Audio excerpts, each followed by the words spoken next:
Hi, I'm Dan Murphy, and you are watching DS Alumni. Where are they now? I am here with a DS alum, and why don't you introduce yourself? I'm Karen Krolak. I graduated in '89 and went from here to Northwestern, where I thought I was giving up all of my artistic background. When I was in high school, I had been both interested in the tailoring program here that I think no longer exists, but it used to. It used to be a really great part of the arts programs here, and was also a musical theater kid and did a lot of dancing. But when I went to Northwestern, I found out I could both major in linguistics and apparently become a professional dancer at the same time. And since then, I don't even know how to describe what I've been doing. Well, I mean, why don't you try? Well, most often now, I first introduce myself as somebody who is the artistic director of Monkey House, which is a nonprofit that connects communities through choreography. And I'm also big on referring to myself as a free-range collaborator, because I feel like one of the things that's become really apparent to me as I've gotten older is that I really like seeing what happens when you put this thing in a room with this thing. And like, if you start getting people of different disciplines together, how do they work? And because I also happen to have a mind that gets curious about a lot of different things, it's a way to encompass the range of types of projects that I do. And so like recently, I've been working on a project that's called the Dictionary of Negative Space. It started as an online project that was looking at the words we don't have around mourning and loss and grief. But it's then turned up in visual art exhibits and has like an actual book that got made for one of them. And then when another exhibit heard about that, they had me make a specialty booklet for them. And then it also wound up in a museum in Korea that's presented a couple pieces by me, and it's now going to be part of a performance at the Dance Complex in April. And then there's a cemetery that's now invited me to be their first artist in residence. So like, it keeps having a bunch of different ways that I can both research ideas and then show them on a literary level or a visual arts level or a dance and movement level or as a soundscape or as a photograph, because I kind of want as many tools as possible to get to play with. All right, so that's kind of interesting. Why don't we take it back to Monkey House? Sure. How did that come about? Monkey House grew out of a need within the dance world. During the late 90s, one of the things that was really difficult was for emerging artists to have places to really begin their careers and to have any sense of mentoring through steps of building projects that would last for more than like a weekend or a short run. And so when I was in college, I had a choreography teacher named Lynn Blom, and she and I had several conversations about the fact that this was something that was changing. And when I moved to the Boston area, I was really aware that there weren't many resources for young choreographers at that point in time. And when I first started, I tried to kind of make it an incubator just for choreographers, and I realized that that was about as exciting of a nonprofit starting point for most people as doing something that would be on a very random item of poetry. You know, like, people just don't get very excited about like, support young choreographers. So we began to really look at how to expand and make people look at how choreography affects their day-to-day lives and how projects that we could do would work not just with the idea of dance, but movement and the way that we as humans use movement as our first language before we learn to speak, or when we go to other countries and we don't speak the language. Like, we all do this all the time and we forget about it. So it grew out of there, and it's now expanded into being an organization that both has a company that presents things regularly and will be presenting a concert in the end of March at the Multicultural Arts Center in Cambridge that has both work by established choreographers, people that are just out of school that we've mentored, and pieces that have been in the repertoire of the company for several years alongside each other to kind of help people to see that things don't have to be siloed into this is where the emerging people go, this is where established people go, that, and trying to find connections that get woven between them, as well as community projects that we do. So like right now we're working with the town of Medford with their Council on Aging on doing a bunch of programs that are looking at how to be able to rethink what aging bodies are capable of as movers, as thinkers, and to just get people building skills around balance and interactions with people in a way that's different from what other councils on aging have kind of looked at before. Okay, so do you really try to have a broad appeal in a lot of these projects? And we tend to kind of look at where's a problem and how can we solve that, rather than we have something and let's try and put that out there in a bunch of different places. Okay, so that makes sense. And then how do you feel your time at DS has impacted some of your projects? Well, I think one of the things that came out of Dover Sherburne for me was looking at the way composition works in different formats. That, we spent a lot of time in English class talking about how you build a good argument, and we would spend time in math classes looking at how do you build a good proof. And they both had similar elements to them about what begins a problem and how do you build things to solve that problem. And those things, more than anything, were what I took with me to school, and part of what I began looking at in both linguistics and in dance was like, how do you start with an idea, a question of something where you don't necessarily know the answer, and then build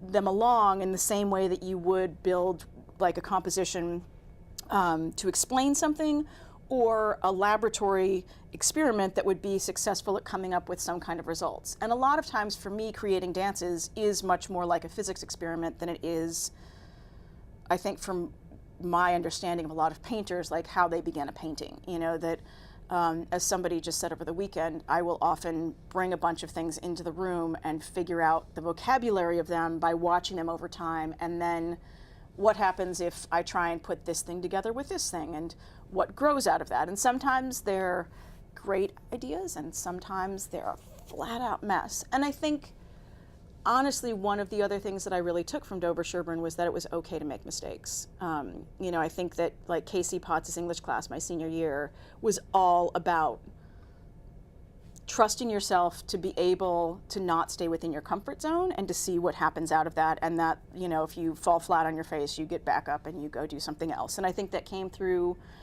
within theater classes as well, that, you could be encouraged to like do something that direction, and like, now let's bring that back in and like shift it this way. That I think really helped give me permission to make as many mistakes as possible. I mean, probably some of them I could have known in advance wouldn't have been a good idea. Well, there's probably a lot of those, but all right. And have you had interaction with DS since moving on? Yeah, actually. So one of the projects that has been really exciting for me is the DS Arts Homecoming. And not just exciting as a way to kind of come back and be able to work with the school population, but how much it's connected people that had been within the arts community together and opened up ideas on how to be able to collaborate on different projects. And so in 2011, I had started working with a master palindromist. His name is Barry Duncan, and he does huge palindromes that are like hundreds of characters long. And I had worked with him on a dance piece that would have text that was projected, and you would see it kind of going forwards and then reversing and going backwards against a dancer who was going forwards, and then like all of her movement would rewind against that. And it was a whole piece that was about regret and how there are moments that you don't know you're making a decision about something that change like everything that comes after them, and only looking backwards do you realize like, oh my gosh, at this point that's when everything changed. And so I had used Barry within this setting, and Barry came back with me for the Arts Homecoming, and then Darren Buck, who's a visual arts teacher here at DS and was a year behind me in school, he began talking with Barry at the Arts Homecoming about a project that he was doing for an album called Little Mysteries, where he worked with Barry so that every track on the album had a little palindrome that was done, that went into its liner notes, that was related to that. And so he began working with Barry on that project. And then through the two of them working together, I wound up going and hearing more of Darren's music, and now I'm planning on using some of Darren's music in an upcoming show that I'm working on. And so like there are these ways that things, because the community's more in touch with one another, are starting to like circle in and feed into the types of projects that people are doing, and even just being more aware of what people from Dover Sherburne have gone off and done. That there were people at the very first Arts Homecoming who were a decade or two older than I am, who were there, and I'd heard their names before but had never met them. And then there were also people that had just graduated from college, and so having this wide spectrum of age ranges and things that people are doing that kind of reintroduced a lot of ways that there could be collaboration between things. And I'm still hoping that some more things kind of develop out of that as we keep kind of getting people to come back together and see different applications of things. And then I also periodically will send out things to former teachers here. And for like maybe a decade, I did the choreography for musicals here, which is how I first met you. Yeah. I know that was traumatic for you. But that was a great way of being able to tie back in to the community here as well in a totally different way, and to be able to collaborate with Ricky and Gino on productions that way, and be able to shape some of the dialogues that were going on around what we were presenting and why we were presenting it and how we were thinking about ensembles within things, and how that kind of led to some of the types of shows that we were able to do that other schools wouldn't necessarily want to take on. Yeah, I think that's fair.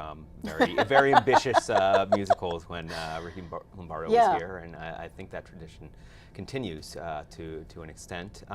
So I would say that so collaboration is something that really inspires you. Yeah. Because I think that it's funny, I've been thinking a lot about this since last year. There was an article in the New Yorker about how middle children have stopped being a thing, that as more and more families have two children, we're losing like what used to be the majority of the population were people in the middle, and now that's kind of uncommon. And I think as a middle child, or at least I was a middle child for most of my life until I lost my brother, that like you're used to constantly trying to be around other people. Like you don't really ever have time where you're by yourself as a child. And so there's like always that need for somebody else to be there to feel like something exciting is happening. And then like once something else is there, then you can start digging into it. But like that excitement for other people being a part of the mix is huge for me. And I think the more outside of the realm of what I know, the more I kind of launch myself into something, and that like, it almost doesn't matter what the thing is, as long as it's something I've never done before. Like the cemetery project, I am totally excited about. I know there are a lot of people that would not want to sit and interview people that have been working with dead bodies for decades, and you could tell like the first day that I went in to go like talk to some of the people that work there, they were bewildered by what was happening. And like the one guy was like, "But you seem like such a nice lady." Which, first of all, like, I'm glad that I can still kind of present that to the world, because that ship kind of feels like it sailed a long time ago with me.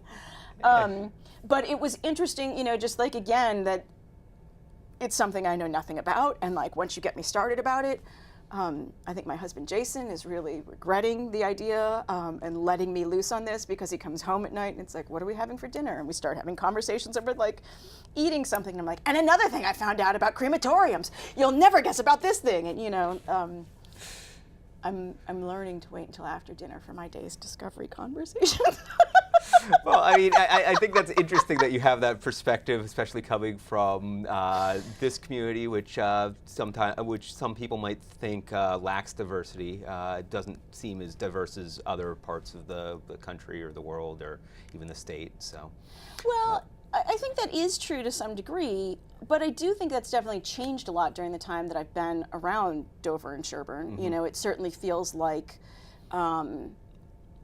there have been shifts in terms of not just the racial makeup within the community, but the religious makeup within the community. You know, that there are more people who are not just from heterosexual relationships moving into the community. There seems to be a bit more breadth that way. I mean, certainly not as much as you would get in urban areas, I would say, but it is gradually shifting that way. Yeah, no, I feel that, and that's one of the things that I always like to ask people is, how do you feel like the community has changed since you graduated? You know, it's interesting. I feel like there are a lot of ways that the school system is much more dynamic than when I was here, both in terms of the types of projects that go on. I mean, even finding out that there's like a media lab that they're able to use as students now. But the types of classes that seem like they're happening in the school certainly feel like they're a little bit more interdisciplinary than they used to be. And that the environment here feels a lot less, there's a box for this group and a box for this group. That even when I was working within the drama department here, it felt like there were more kids from the sports groups that would wind up being a part of drama productions, or kids that had a background in music that were also like painting the sets, that there was more crossing over of people.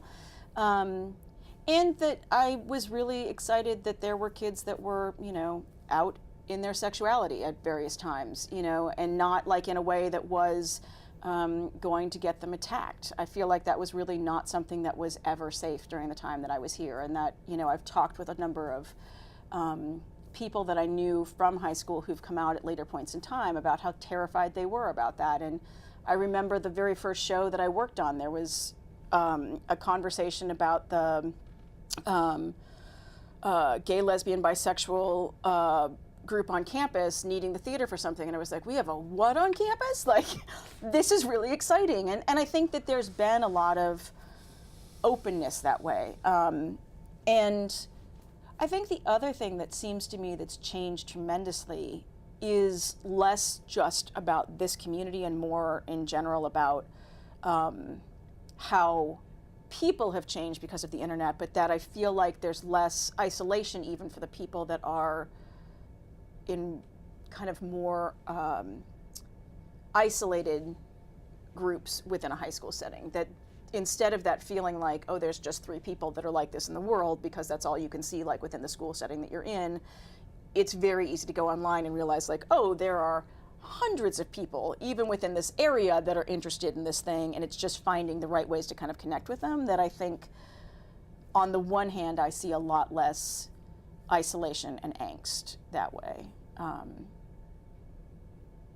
Yeah, no, I mean, I think that's probably a fair assessment. Yeah. As things move on, so let's talk about get into what is the dictionary of unspoken words, negative space. Yeah. So that it's been a really funny project. I really had no idea what to expect when I started it.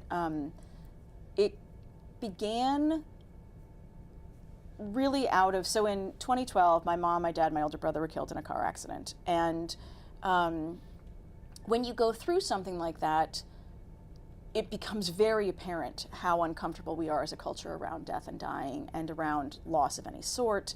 And again, I think largely because I'm a middle child, found myself in this position of like trying to not upset other people when I would mention what had happened to me. And so like in this weird role of like trying to almost take care of everybody else around me instead of myself. And also realizing that like I was struggling to be able to come up with words to help describe things for people. And at first, I thought that was just a little bit of like the way that grief kind of causes a bit of brain damage. And felt like, okay, if I give myself like a year, this will come back. And while I could think clearer a year or two out, I still wasn't coming up with words. And I began to realize, the problem isn't me failing that way. It's that as a language, we have a name for a widow or a widower or an orphan, but we don't have a name for a parent that loses a child. And we don't have ways to discuss what it's like to lose a sibling. And at first, my thought was like, well, maybe we don't have those things because they just are so common, or they are not as important of a type of loss. And part of what I began to realize by doing some research is that, for example, in Scandinavia, they did a long-term study a few years ago looking at the impact of sibling grief on the population. And so they looked at groups of people under the age of 40 who had lost a brother or a sister. And it turns out for men, compared to the rest of the population, for 10 years after losing a sibling, their rate of heart attack and death by stroke doubles. For a sister who's lost a sibling, it goes up 3 times as much as the regular population for 15 years afterwards. And one of the things that they began instituting afterwards was looking at ways that doctors that are your primary care could have as one of the questions that they ask when they start an intake is, have you ever lost a sibling? Because that will put you at a totally different risk assessment than other places. But since we don't have a name for that, like, it's hard to kind of track these things or look for them. And so when I started realizing that there were these words out there that were just waiting to kind of be named, I thought there might be 30 of them.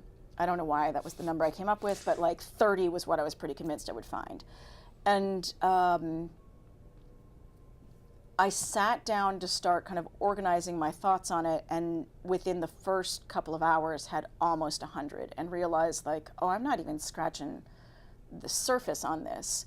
And then as I began talking about it with more people and interviewing other people that had been through other types of traumatic losses, it became clear that, like, I'm over 200 so far, and we're nowhere near the end of this little game, that it's a much bigger problem. And that also the ways in which it can be helpful for communities around grieving people is significant. So like last year, in December, there was an article that was in CNN about a police officer who had been at the Pulse nightclub shooting. And because he was one of the first responders there, right after the news had come out that there was an active shooter there, telephones began going off everywhere throughout the club. And as he's dealing with an active shooter in a bathroom and all of these people in various states of being injured or dying on the floor, these phones are going off. And now whenever he hears a cell phone go off, that's the image that comes to him. And he's just lost his job because in the state of Florida, PTSD is not a reason to be able to get workman's comp. So even though he was doing his job, he was there, he was somebody who saved a lot of lives there, he loses his job as a policeman. And so that was the article that was there. And then when February hit and the Parkland shooting began, one of the things that I noticed was that CNN, in their articles about it, actually periodically would say things like, when you go to find your child, turn off your cell phone. And it was just like a simple thing of realizing, like, those kids, as they're running out of a school and there's now an active shooter that everybody knows is happening, they're going to be cell phones going off everywhere around them. And that it's a small thing, but like if you turn that off, it'll be less traumatizing for them in the first couple of days afterwards. And if we don't name these things, because like it would never have dawned on me before to like to think about cell phones and how that could work around something. If we don't name them and identify them, we can't track them and be able to look at how we can make things easier for people in just small ways of being around them, and how we can also look at understanding the things that are often causing triggers for people that make those losses, those moments of crisis, much more difficult than they have to be. Right. Well, and you know, I think that there's been a lot of talk about just how little we understand about PTSD and just emotional triggers in general of like it's bizarre that, you know, I think as your project's pointing out, everyone experiences these things, but no one really talks about them. Yeah. And also, I think on a certain level, like our bodies understand them better than we do sometimes. That I found I would have these weird moments where I would be somewhere and all of a sudden, like without any warning, would just be sobbing hysterically. And I wouldn't know why. I wouldn't have a sense of like what was going on. And after kind of getting myself to the point of no longer sobbing hysterically, I could look around and say something like, oh, you know what this is?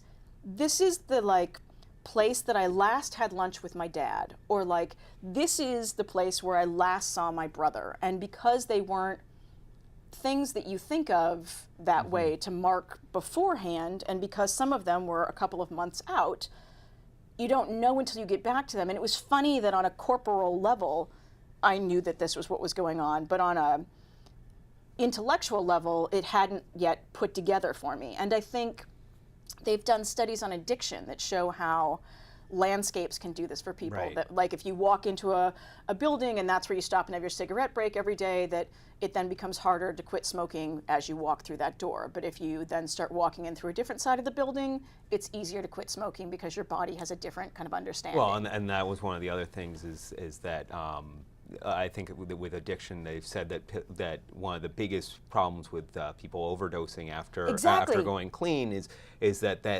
they get part of their high is actually in their location, is from that location, so they overestimate the dosage or something like that. So. Yeah, no, there's a lot about that because the one of the projects that I worked on this fall was actually with Boston University when they were doing a conference that was on the opioid overdose crisis. And part of what they were showing was that there are a lot of small factors that, because again, we aren't kind of labeling them as being part of what's contributing to things, that could be changed that then make it easier for people to have different responses to things and different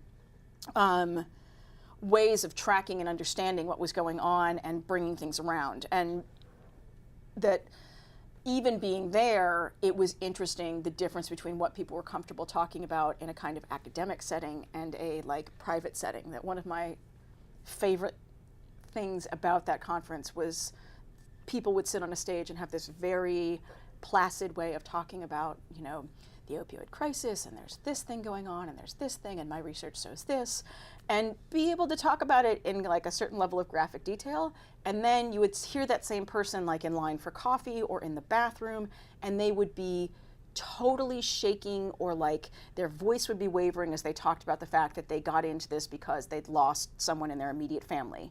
And like their stories that way were so night and day different from what they were presenting on the other side. And that even within that level of things, we have things that are comfortable to talk about in this realm, and then things that are only comfortable to talk about in this realm, you know. And even something that I think you'll be amused by. Oh dear.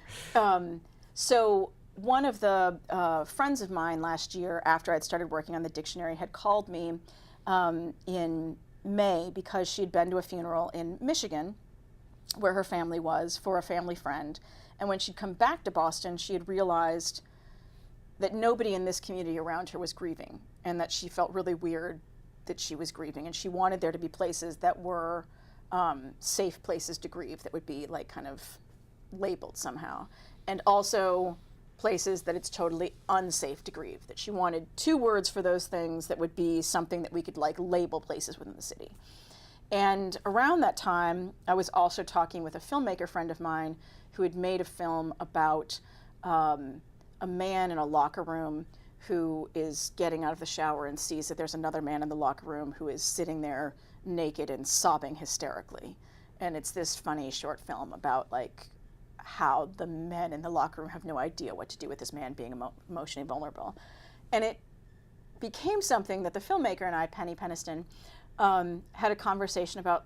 So is there a difference between for men and women where these safe spaces would be? Because for most women, a locker room or a women's bathroom, totally safe. Like you go in there, you're sobbing on the floor, people will come up to you, they've got like 40,000 things to dry your eyes with and like makeup to whip on you and combs for your hair and chalk you down. They'll give you, like whatever you need. There's some kind of like unspoken rule about this. But men in like a men's room standing at the urinal sobbing are not welcomed in the same way. And that even like this same sense of like bathroom doesn't have the same kind of connotation. So the exhibit that I got to do in Korea used labels to identify the women's room with these tags that would have number 185, which is a place where it's safe to grieve, on the women's room doors. And above the men's room urinals, there's anti-185s over each one of them. And that's the first installation I've ever created that has been acquired by a museum. Well, can we talk? We should talk about how the dictionary has expanded into all these other medium. Yeah, because it's interesting. The online version is interesting because it's easy to kind of have these links that you can like hit on, and it'll like take you from a sample sentence that might have another entry in it. You can kind of like look at that, and then that link will lead you to the other entry, and you can immediately kind of read it. Whereas in the book form, I love watching people try and read the book because they wind up with like their fingers in all of these pages as they're trying to get through something, and it's this really weird claw that starts to happen as they're flipping pages that way. And so for BU, I created a smaller pocket-sized dictionary, both because I thought it would be a little bit more manageable, and the idea that like people dealing with the opioid crisis are often in kind of emergency situations where you don't want to be carrying around a big, enormous binder of things. And in that one, to be able to talk about the difference between the things that are more academic versus the things that are more personal and difficult to talk about, it actually is folded so that you can kind of read the book, and then there's a place at the back that you can kind of open, and the back sides of all the pages kind of unfold into almost this map version, so that you only have to see that when like you have the crisis and you need to break the seal. And what was funny about that as a thing to have in a gallery setting was I left out these blue gloves that are like the nitrate gloves or the nitrile gloves that EMS people have when they, and so like they had to put those on to like pick it up, and people were like, this just feels weird in your hands. But then also when they got to the point of having to rip the little sticker, they were all terrified. Like nobody wanted to do it, and nobody wanted to break the seal on that. And one of the women who was there was like, this is the problem, we can't break the seal. And I was like, see, that's a beautiful little metaphor that we've got going there, and I'm glad that we've had this moment together. And then there was space at the end where I left open space for people to write in words. And normally, and I've done this in all of the exhibits so far, like no one writes anything. And somebody actually sat down and wrote in 5 different definitions at the back of one of them that were all so clearly about having lost a family member that she felt tremendous guilt about. And you get these places where these things happen that you don't expect them to, or even in one of the other exhibits that was in Nevada, I had so 78 is somebody who doesn't make it to the realm of public memory after their death. And I had this big chalkboard that said commemorate a 78 on it, and wasn't sure that anybody was going to write any names down whatsoever. And not only did children immediately start writing names of pets on it, which I thought was like fantastic because that's often our first loss that we're familiar with. But as soon as they got permission to like go up there and write something on it, then all kinds of adults went over and wrote down names of family members that they'd lost. Frequently that would then, because people would recognize a last name that was the same as theirs, people like would start conversations of like, well, who is this person and why, what happened there? And these stories that began to kind of come out of just putting this name on a board. And there's also been places where I've had tags where you could, a number 41 is someone who's lost a sibling. And the tags were on like little necklaces, and people could go and take those and be able to wear them.